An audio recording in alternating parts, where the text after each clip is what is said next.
Olá pessoal, iniciando aqui mais um Falando de Empresas, o podcast do Fonagem, destinado a debater temas de direito empresarial, e hoje com uma presença muito ilustre.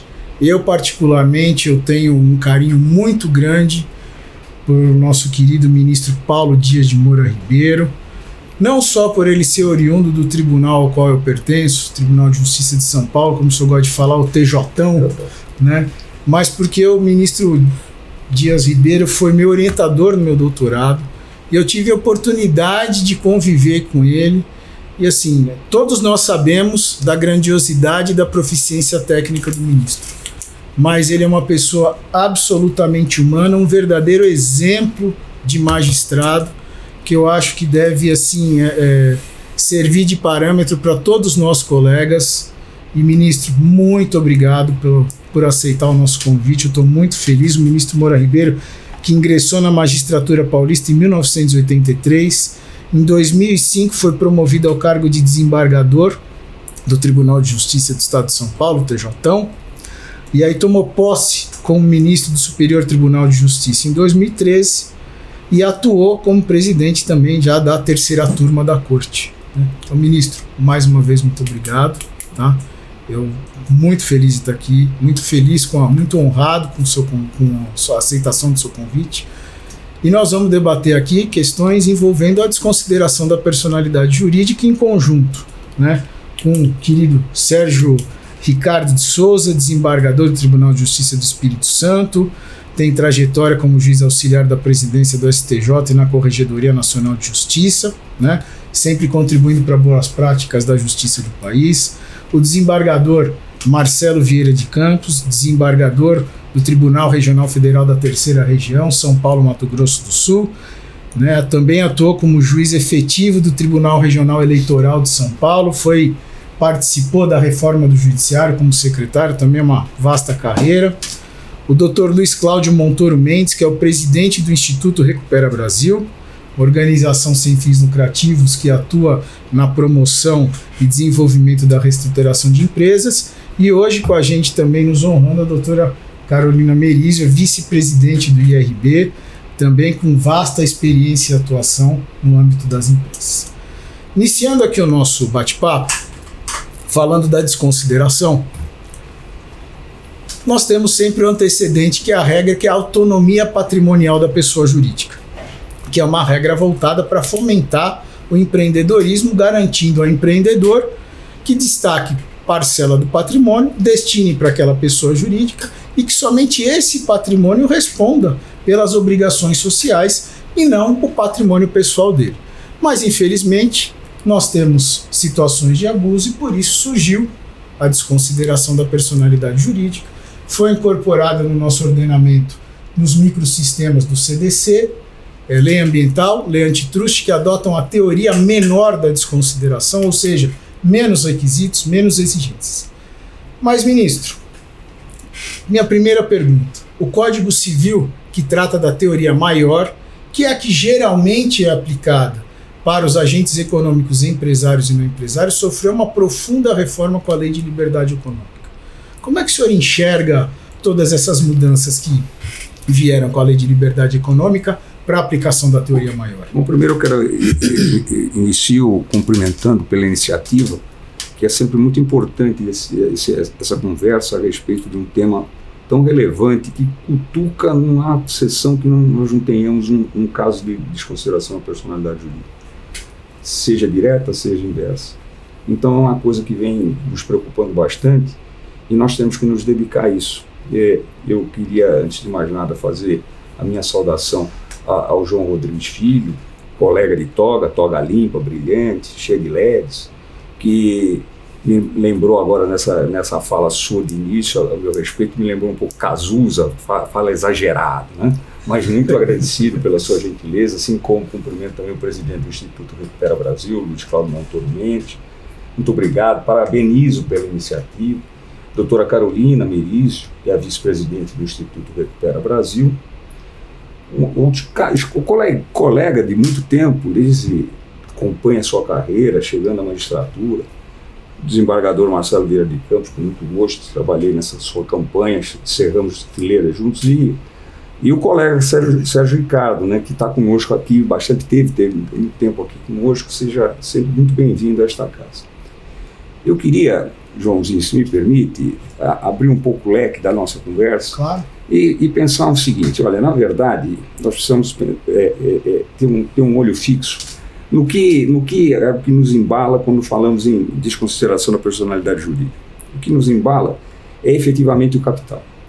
E nos anos 60, Bobbio foi indagado sobre 3 perguntas que hoje ainda estão bastante em voga, muito embora a primeira pergunta diga respeito ao aumento incontrolado da população, e nós sabemos que no Brasil a população está caindo. Parece que a partir de, segundo o IBGE, a partir de 2040, nós vamos ter um decréscimo forte no crescimento populacional, mas no mundo há um aumento forte. Então as 3 perguntas feitas a Bobbio eram se diante do aumento incontrolado da população, diante do aumento incontrolado da degradação ambiental, que é uma realidade que nós vivemos. Ontem teve uma chuvarada lá em São Paulo, que foi uma barbaridade, lá ele pegou o ABC todo. E o aumento incontrolado do armamento, se ele ainda havia sucessos, e havia possibilidade de sucesso para o mundo. E ele responde positivamente diante de todas essas mazelas, dizendo, olha, desde a Revolução Francesa, nós temos essa possibilidade de fazermos os povos democráticos têm a possibilidade de fazer uma Constituição que julguem boa. Eu digo que muito antes da Revolução Francesa nós tivemos coisas assim, mas nós temos uma que julgamos boa, e essa efetivamente, a nossa Constituição de 88, é tão boa que ela vem sendo o pêndulo da balança, garantindo a estabilidade das nossas instituições. E nós sabemos que essa nossa Constituição é boa desde o preâmbulo, do seu preâmbulo, que ela fala lá que o legislador constituinte se reuniu para constituir valores supremos de uma sociedade fraterna visando o bem-estar. Nós só podemos falar em bem-estar se há dinheiro, se há capital. Não há outra forma de se pensar em bem-estar. E dentro esse bem-estar tem que ser rodeado dentro de uma sociedade fraterna, ou seja, uma sociedade solidária, uma sociedade adequada, uma sociedade sustentável. E isto, colegas, se espalha por toda a Constituição, desde o nosso artigo 1º da nossa Constituição. Ele fala lá quais são os fundamentos do nosso Estado Democrático de Direito, fala na soberania, que é indelegável, não se negocia com ela. Mas aí fala em cidadania, dignidade e valores sociais do trabalho. Em 3 pachadas ele fala em grana, capital, dinheiro. No artigo 3º, repete essa ideia de capital, porque diz quais são os objetivos fundamentais da nossa República.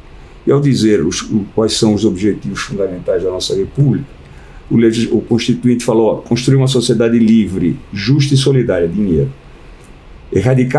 Garantir o desenvolvimento nacional, dinheiro. Erradicar a pobreza, dinheiro. Promover o bem de todos e igualdade, dinheiro.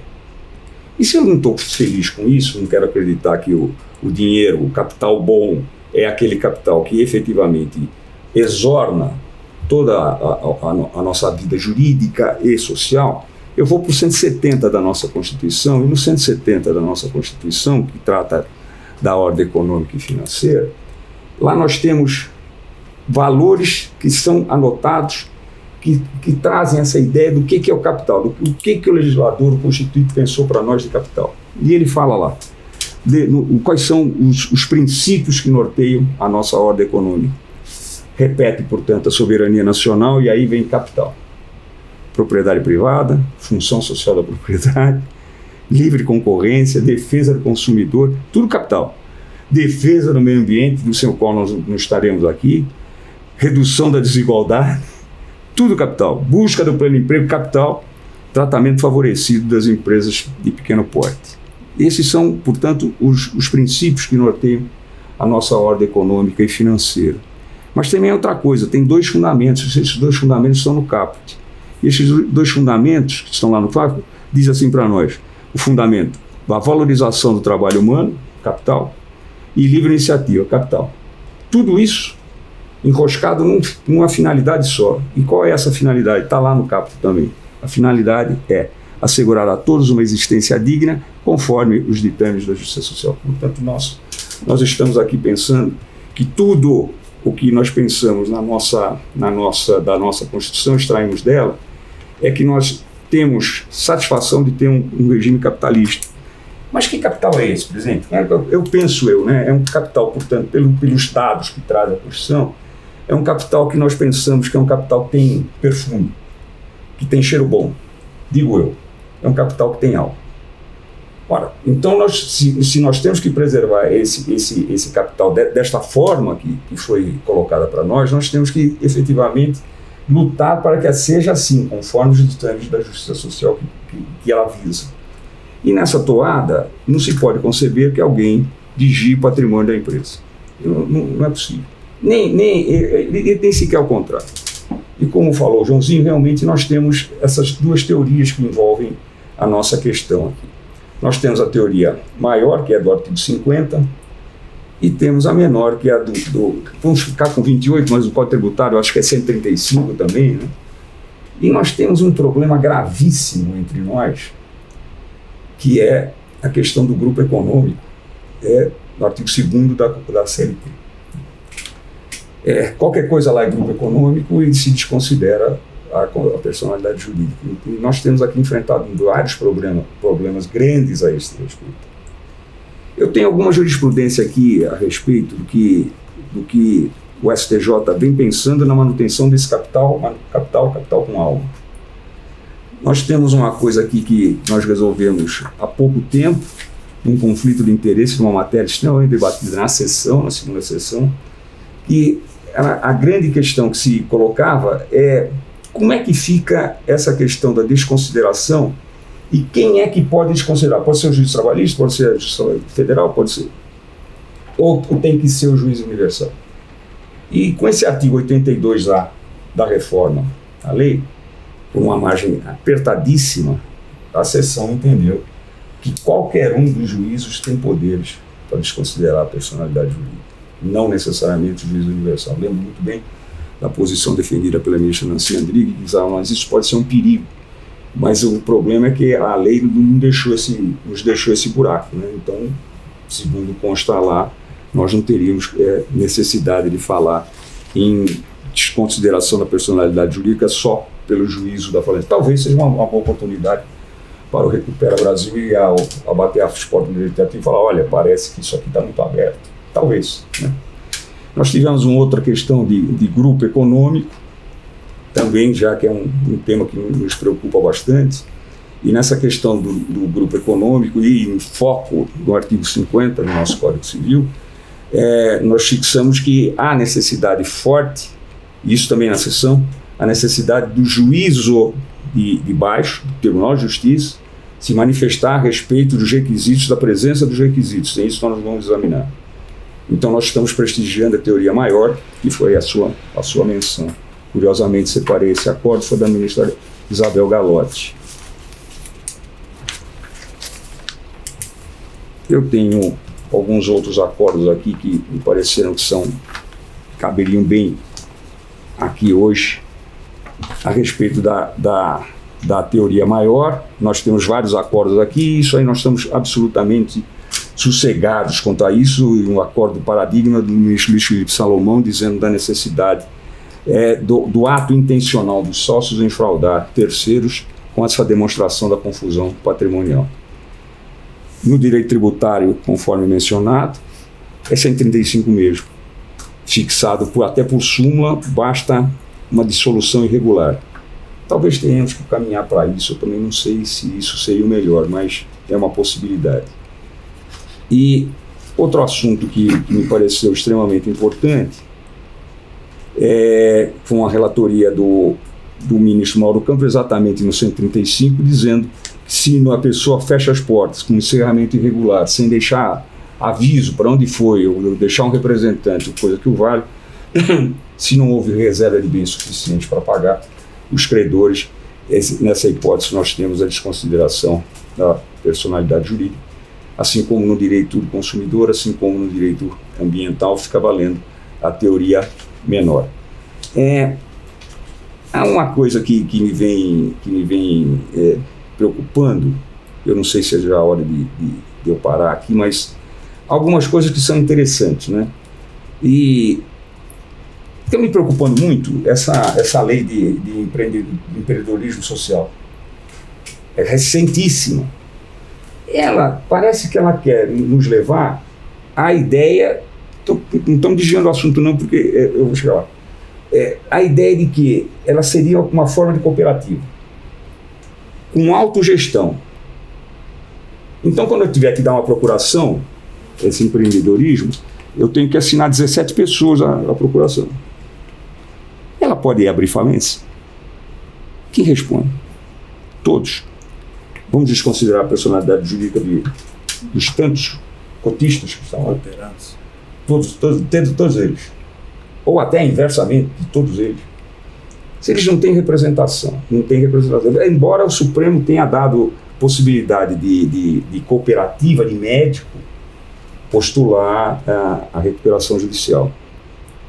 Mas nessa questão de recuperação judicial, nós temos também um buraco grande, vice-presidente, que é o seguinte: eu aqui já votei no sentido de dar a uma fundação educacional a possibilidade da recuperação judicial, assim como no Brasil, em vários locais tem. E na minha terceira turma, nós votamos muito recentemente a impossibilidade de fazer isso. Eu fiquei vencido. Então fica numa situação delicada, né? Porque time de futebol tem recuperação judicial, não está no elenco dito clausurado da lei de recuperação judicial, quem pode pedir a recuperação judicial. Não está, mas há recuperações que estão sendo processadas, e com sucesso. E também me preocupa muito casos que eu tive aqui e fiquei vencido a respeito desse capital. Que capital é esse? Foi um caso de recuperação judicial pedido por uma empresa, um estaleiro do Rio Grande do Sul, em Gelix.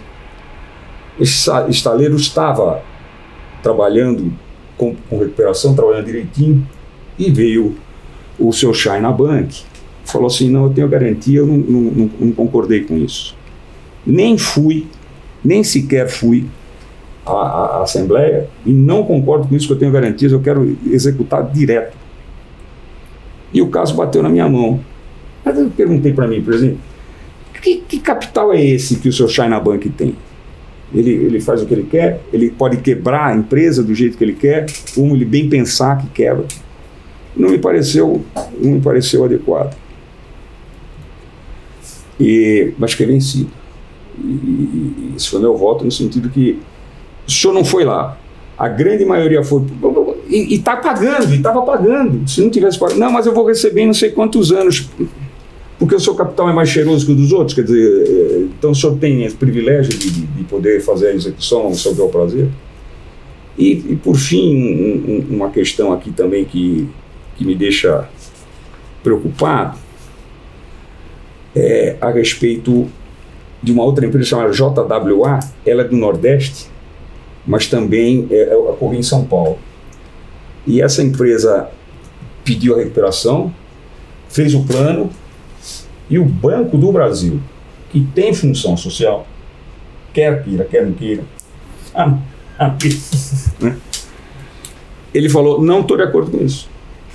A empresa refez quase que aos moldes daquilo que o Banco do Brasil queria, e o Banco do Brasil falou: não quero, não aceito, quero a falência. No meio do caminho, presidente, o Banco do Brasil cede o crédito com uma cláusula de não fazer, ou seja, de não divulgar a razão pela qual ele, por quanto ele cedeu esse crédito. Penso eu que fiquei vencido também. Penso eu que esse capital não está cheiroso, né? O Banco do Brasil não poderia fazer isso. E um tema que também nos preocupa, eu vou parar por aqui, um tema que nos preocupa é a respeito do deferimento e indeferimento de desconsideração da personalidade jurídica, e cabe ou não cabe honorário. Este voto foi um voto exemplar do ministro Paulo de Tarso Vieira Sanseverino, a quem louvo, no sentido de que isso não é um mero incidente processual, não. Dá trabalho. E ele abriu divergência falando: tem que pagar honorários. Eu acompanhei imediatamente. É claro. E mais que isso, aqui as coisas não são postuladas, mas recentemente num debate desse assunto, é claro que incomoda, né? O pessoal de bem, um homem honesto, de bem, vê a desconsideração da personalidade jurídica que atinge sua família, porrinha a vida de todo mundo. E aí ele ganha, né? Fala, não tinha que desconsiderar. Sim, mas isso demorou uns 2 anos para perturbar o coitado junto com sua família. E não tem um dano moral? Não precisa pedir. Você não pede. Não, sabe? Você não pede. Tem dano processual? É abuso de justiça? Que a Espanha está admitindo? É abuso de justiça bater na porta? Pode ser. Eu agradeço a possibilidade de a gente estar fazendo esses rabiscos aqui a respeito de desconsideração da personalidade jurídica.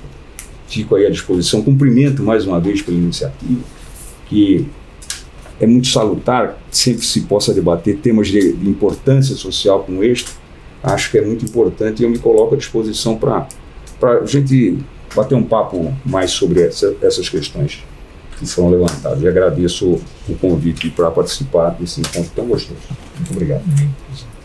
Ministro, o senhor, realmente aqui no Brasil nós temos uma preocupação muito grande com a função social da empresa, com a função social de direitos. 47. Né? Exatamente. Uma questão que me preocupava quando eu julgava esses casos é, muitas vezes, tentar colocar o procedimento do incidente de desconsideração da personalidade jurídica em face do processamento da recuperação judicial. Porque nós temos, como o senhor acabou de falar, o incidente dá trabalho, muitas vezes demanda uma dilação probatória extensa, e a recuperação judicial na fase do processamento, cumprindo a sua função social, não só para a preservação da empresa, mas para a recuperação do crédito, ela precisa do quê? De celeridade. E essa era uma preocupação que eu tinha muito grande, de como tentar conciliar o IDPJ dentro do processamento da recuperação judicial. O que o senhor pensa a respeito disso? Bom, nós tivemos um caso aqui, né? Exatamente um caso aqui, mas na invertida. E foi interessante porque se pedia que se fizesse alguma execução atípica para esta pessoa, né? E foi deferido, na inversa. E na inversa pode haver esse tipo de coisa.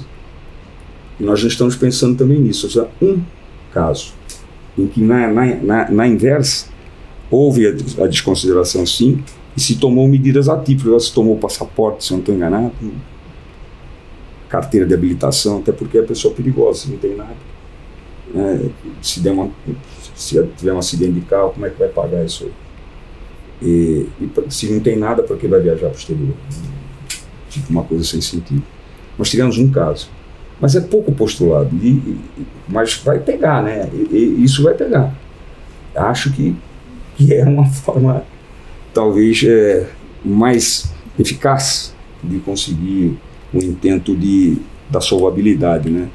De afastar esta impontualidade que fala Humberto Teodoro Júnior, que é a característica principal para a insolvência, né? Tivemos um caso só, mas deve ter por aí no Brasil, deve ter por aí, né? Não deve ser difícil isso, é uma novidade. E essas coisas batem aqui, né? Chega. Ainda bem. Ainda bem. Às vezes demora um pouco, mas... Pois é, mas chega. Não, mas ainda bem. Bom, agora eu vou passar a palavra para o desembargador Sérgio Ricardo. A sua pergunta, por favor. Primeiro, eu gostaria de realçar que a satisfação de poder estar sentado à mesma mesa que o senhor, nesse debate relevantíssimo, porque o senhor é uma referência ética, uma referência moral para a magistratura brasileira, e nos tribunais, particularmente no meu tribunal, o senhor também é uma referência jurídica, como professor e principalmente como magistrado dessa corte. O senhor produz uma jurisprudência relevantíssima para o nosso tribunal, que segue rigorosamente a jurisprudência do Superior Tribunal de Justiça. Obrigado. E em relação a toga nos une, né? Em relação ao tema, me coube aqui perquirir o senhor a questão do grupo econômico de fato, que é uma realidade brasileira. Na maioria dos casos, o que nós temos são grupos econômicos de fato. E como deve o nosso magistrado, que no dia a dia está lidando com essas questões, o que ele deve ter um olhar voltado para quê? Quais os pontos essenciais na análise da desconsideração em relação às empresas que integram esses grupos de fato? Eu toquei agora há pouco nessa questão do empreendedorismo social, né? Eu acho que está bem por aí, né? Esse ainda pode ser constituído, mas o de fato é o Deus dará, né? esses grupos de empreendedorismo social, quer dizer, pessoal que cata latinha na rua, assim, né? Por aí, né? Mais ou menos por aí. Mas o que me chama bastante atenção é o juiz de primeira instância se vê diante de uma situação que ele vai fazer o quê? Não está na tipicidade de nenhum pedido de falência. Não, né? Como é que esse empreendedor solitário, ele vai via juízo bater na porta e falar, olha, eu estou querendo minha recuperação judicial. Então nós temos que ter uma outra forma, né? Talvez pelo superendividamento fosse o caso dele poder bater as portas judiciais. A respeito disso, nós tivemos, na semana passada e nesta de ontem, nós tivemos dois casos interessantes. Foi um apertadíssimo julgamento, 3-2. Um caso era do Paraná e o outro não me lembro de onde era. Um da ministra Nancy Andrighi e outro do ministro Coelho. A pessoa o superendividado foi pedir a proteção judiciária, ele não compareceu e o juiz arquivou. Como diz a lei, mais ou menos como é no justiça do trabalho, não vai reclamando. Arquive-se. E a ministra Nancy falou que não, que a empresa estava lá, a empresa tinha que fazer era um banco, tinha que fazer uma contraproposta. Contraproposta do quê, se não houve proposta? O devedor que faz a proposta. Talvez por aí a gente faça. E aí ficou o vencedor, o ministro Vilas Boas Coelho, nessa posição. Quer dizer, se não foi o superendividado, eu não tenho obrigação nenhuma de chegar e escuta, quando ele vier aqui eu tenho uma contraproposta para ele. Parece que seria essa posição mais adequada. Mas foi 3-2. Porque a posição maior é que o direito do consumidor exige que ele seja tratado de uma forma diferente. Essa foi 3-2 no sentido que não. Mas a quarta turma não tem posição sobre esse tema, só a terceira. Eu acho que nesses casos, é caso para ser efetivamente levado para essa hipótese de superendividamento, para achar lá para ele sair bonito, né? Mas ninguém vai pensar nisso. Acho que não vai pensar nisso. Mas que seria uma solução, seria bater na porta lá do superendividado e falar, olha, porque o superendividamento é realmente uma assembleia geral, vem com todo mundo aqui. Agora vamos entrar um pouquinho, até para a gente já ir caminhando para o final, falar um pouquinho de falência e desconsideração da personalidade jurídica. Passando agora, né, falando um pouco de falência e incidente de desconsideração, eu passo a palavra para o Dr. Montoro. Então, doutor, muito obrigado, doutor João, muito obrigado. Muito obrigado, ministro. Prazer estar aqui entre amigos, pessoas que se preocupam tanto com o sistema de insolvência brasileiro. E o senhor é uma sumidade, que é isso. Né? Além de um histórico fantástico, a sua visão sobre o capital social, a sua visão sobre a utilização do capital, a finalidade social do capital no país é fantástica. Obrigado. Né? E sempre me surge uma grande dúvida quando do processo falimentar. O processo falimentar, ele com certeza ele tem que seguir pela teoria maior. A necessidade da prova. O grande problema nesses processos falimentares é que existe sempre um grande movimento de credores sempre tentando alegar e trazer a existência de fraudes. E isso que muito nos preocupa como operadores de direito. Há a obrigatoriedade do administrador judicial, do juízo de primeira instância, em apreciar essas denúncias, mesmo que mais sutis, sem tantas provas, e utilizar isso na abertura de um incidente de DPJ, tá? Ou que realmente vai se buscar durante o incidente, toda uma abertura de um incidente de segredo de justiça para fazer pesquisa, ou seja, todo o trabalho buscando realmente a avaliação da desconsideração.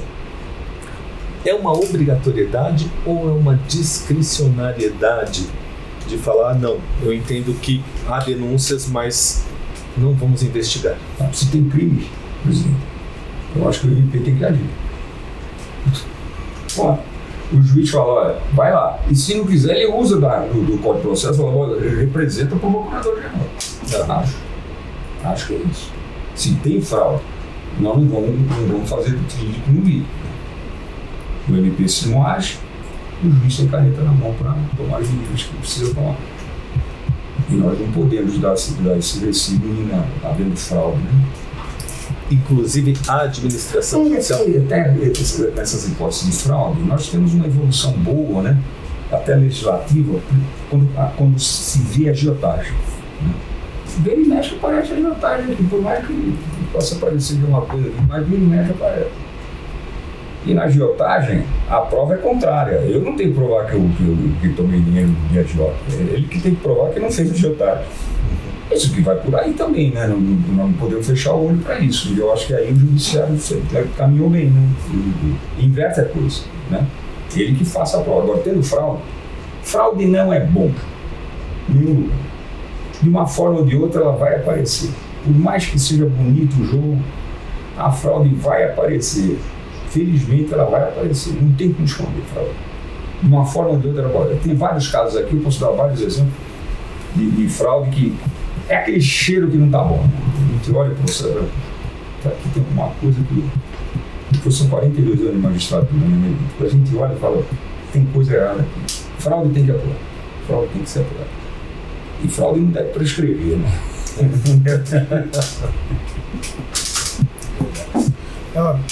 Muito obrigado. Imagina, presidente. Vocês veem que assim, essa experiência. Quando eu fiz o elogio, ele me chamou de exagerado. Eu não sou exagerado. Eu sou realista. A oportunidade de ouvir o senhor hoje é inigualável. Porque o senhor, assim, sem demérito aos demais, nada disso, sem embargo. Mas o senhor é magistrado de carreira. Não que a outra magistratura, a mesma magistratura, mas a outra forma de ingresso seja ruim, não é nada disso. Mas o magistrado de carreira, ele tem uma certa vivência, é uma situação única, existe essa particularidade. O senhor foi lá, juiz de primeira instância, presidiu o processo, faz muita diferença. Isso aí, com o seu olhar, o senhor olha ali já aquele processo, consegue enxergar coisas que outras pessoas, outros operadores do direito também competentes não conseguem. Então, por isso que eu fiz o elogio, porque ele é um elogio realista para o pessoal entender isso. Como é que funciona. Obrigado. Doutora Carolina, por favor, sua pergunta. Obrigada, doutor João. Ministro, primeiro ressaltar aqui o privilégio de debater esse tema com o senhor, não só pela academicamente, como é bom ouvi-lo, mas o senhor também é uma pessoa de palavras gentis. O senhor colocou aqui capital com alma na mesma frase, então é sempre muito gentil, sempre muito bom ouvi-lo. E o senhor colocou aqui no começo do debate uma preocupação em relação à possibilidade, e puxando o tema da falência, da desconsideração da personalidade jurídica na falência, que o Luiz Cláudio colocou, e o senhor colocou uma preocupação no início da possibilidade de outros juízes seguirem com a desconsideração para além do juízo universal. Mas o que eu gostaria de lhe perguntar, e para a gente pensar num debate, será que há uma compatibilidade do contrário, do juízo universal, aquele juízo da falência, que pela regra aplica a teoria maior, então o elemento subjetivo, a identificação da fraude, ele é uma questão relevante?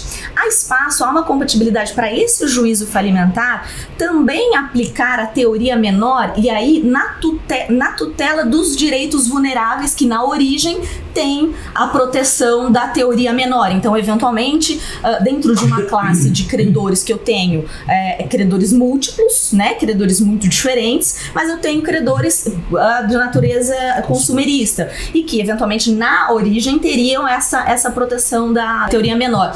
Será que há uma compatibilidade com o juízo universal em aplicar de formas diferentes o conceito, a desconsideração da personalidade jurídica dentro de uma mesma massa de credores?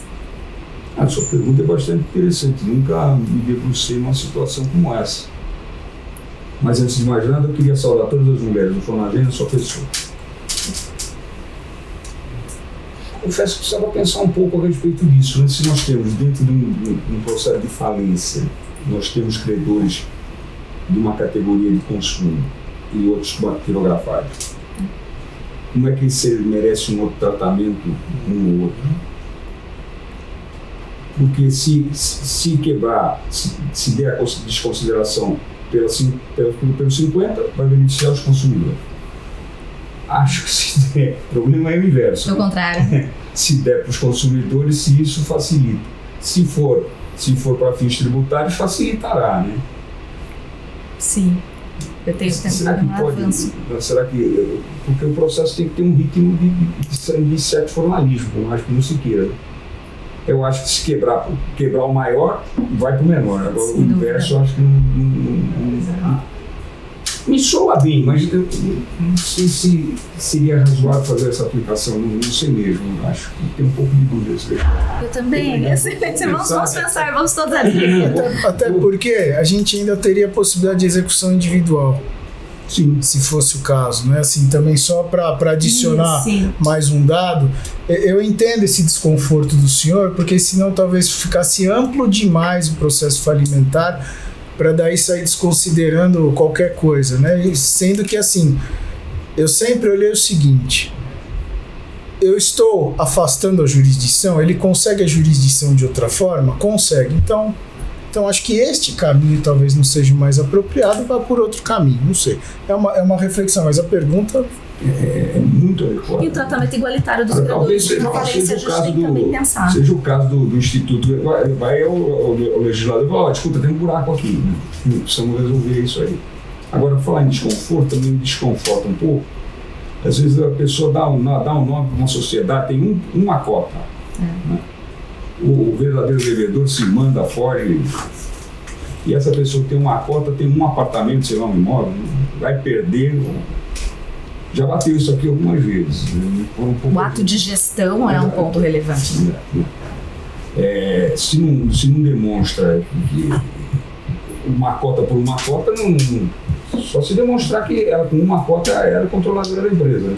E contribuiu efetivamente para isso. Mas fora isso, deixar correr uma desconsideração assim é muito ruim. É abuso de direito. Eu acho que o 187 cai nisso aí. Acho que dá um abuso de direito mesmo. Cadê uma cota, poxa, sem demonstrar minimamente que nessa uma cota ele era efetivamente o gestor da empresa, não dá para se definir uma coisa dessa, mas já vimos aqui algumas coisas assim acontecendo. A desconsideração, ela ainda que relevante, que a fraude deva ser combatida, de toda forma, o agente que praticou a fraude é necessário que seja observado também. Acho que não sei se é essa linha que a excelência coloca. Né? Exato. O fraudador. Porque é injustiça, né? O investidor. Não existe lei que já tenha sido feita para a pessoa ser infeliz. Né? Isso para mim é básico, né? Não existe. Aliás, o César Rocha, que foi presidente da casa, tem uma obra, Cartas aos Novos Juízes, que fala exatamente isso. Não existe lei feita para trazer infelicidade. A lei é feita para trazer felicidade para todo mundo. Não pode se atrapalhar a vida de alguém dessa forma.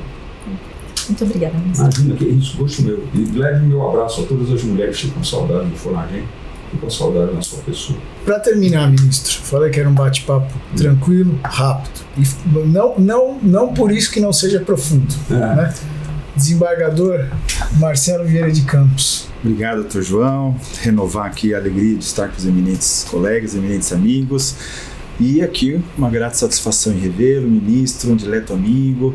Vou aderir aqui a todas as homenagens, os elogios feitos à Vossa Excelência e trazer aqui também o abraço da Justiça Federal da Terceira Região, no qual Vossa Excelência estará lá na próxima semana honrando, né, com a brilhante presença do senhor, e dizer que também é uma referência para nós o trabalho desses 40 anos, ou se não mais, ministro, mais, né, na magistratura. Isso é uma honra para nós e o vosso passo. Tentarei fazer um mix de tudo que foi trazido aqui. O ministro é conhecido por não só ter uma visão humanista, como decidir de forma humanista, com esse olhar social. E nesse ponto, ministro, o senhor acha que há espaço envolvendo aqui o interesse na preservação do capital? O senhor acha que há uma solução consensual que acomode algum interesse patrimonial do empresário que agiu em abuso de personalidade? Nessa esteira que você trouxe exatamente, há limite para um acordo que reduza a responsabilização do sócio, desse sócio? Autonomia privada. Até onde a gente pode ir ou não pode ir.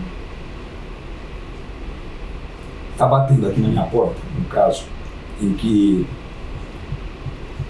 Vamos falar em empresa. A empresa, um empreendedor foi comprando cotas dos credores e, num segundo momento de assembleia, ele falou: vou pagar, em vez do X de 90 que foi acordado, eu vou pagar 50, 60. Se isso é abuso de direito, porque ele tem o comando, ou se prevalece a autonomia da vontade. Mal comparando, no precatório nós temos isso, né? Eu tenho um precatório na mão, que eu não sei quando eu vou receber. Eu tenho um. Eu esqueci. Melhor não lembrar. Então, se vende, cede-se, né? Cede-se o crédito, porque é melhor aproveitar. Esse tipo de coisa, esse tipo de rodeio é que me preocupa. Até onde a autonomia da vontade privada vai e do outro lado um abuso. E abuso dentro do judiciário.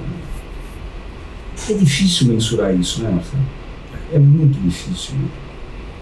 É difícil mesmo. Só tem muitas evidências, mas me preocupa também esse tema, né? Até que momento há um abuso de alguém e de outro não, nós estamos negociando livremente. É difícil, né?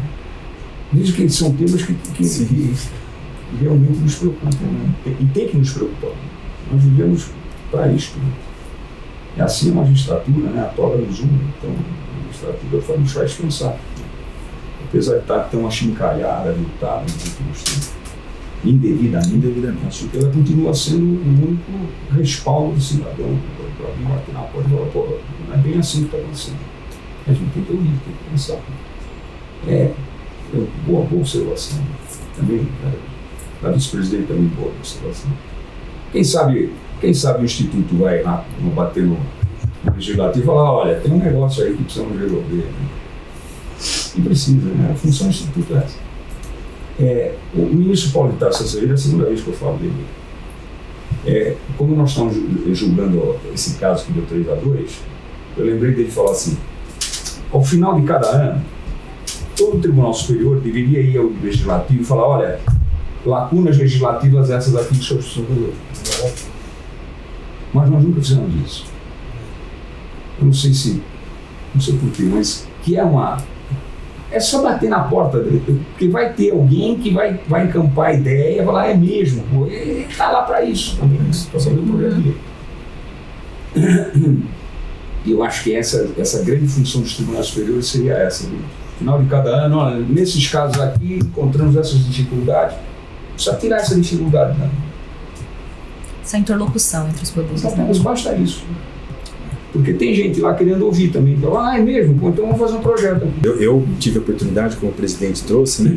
Trabalhei na Secretaria de Reforma do Judiciário, que era exatamente um órgão que ouvia todo o sistema de justiça e com autonomia e poder, competência para propor legislação, assim o fazia no momento certo e no órgão certo, que é o Poder Legislativo. Então a gente, sendo executivo, poderia demandar o Legislativo com uma apresentação de um projeto de lei. Exatamente. Eu acho que hoje existe essa lacuna de um órgão que possa fazer isso de forma dialogada com os poderes. Se ela não faz, o Instituto pode fazer.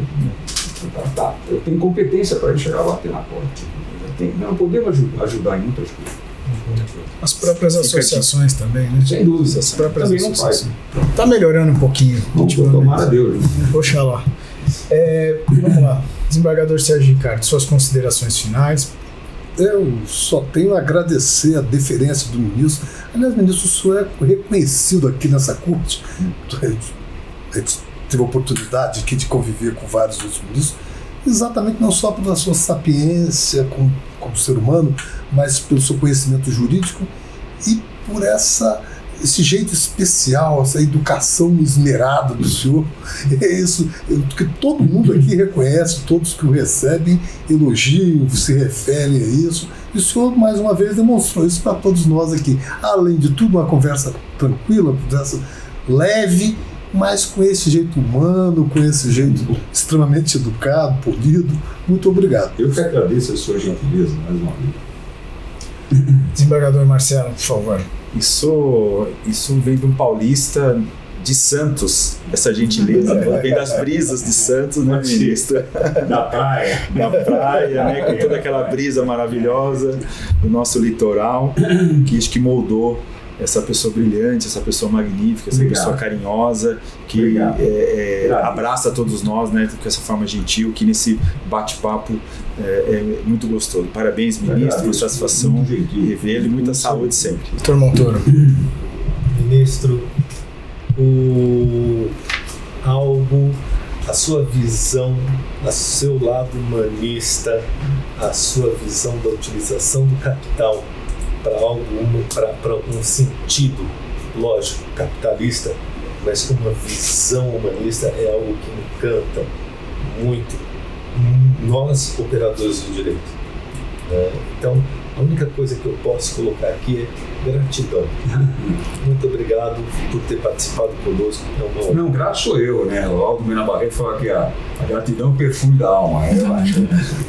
Eu, da mesma forma, subscrevo aqui o agradecimento ao ministro, ao FONAGEM, cumprimentando pelo trabalho, pelo podcast, a ambos pela eleição do tema, a desconsideração da personalidade jurídica, embora engasgue aqui na palavra, né? O IDPJ, ele é um tema que está em evolução, então é um tema muito, sempre relevante. O ministro trouxe uma abordagem inicial muito rica, muito generosa, então agradeço sua generosidade conosco em compartilhar, em trazer, e um privilégio estar aqui participando desse debate com os colegas, com todos, com vossas excelências. O gosto é todo meu de estar presente, e eu queria dizer que encontros, falar em Vieira, então eu vou lembrar do Padre Vieira.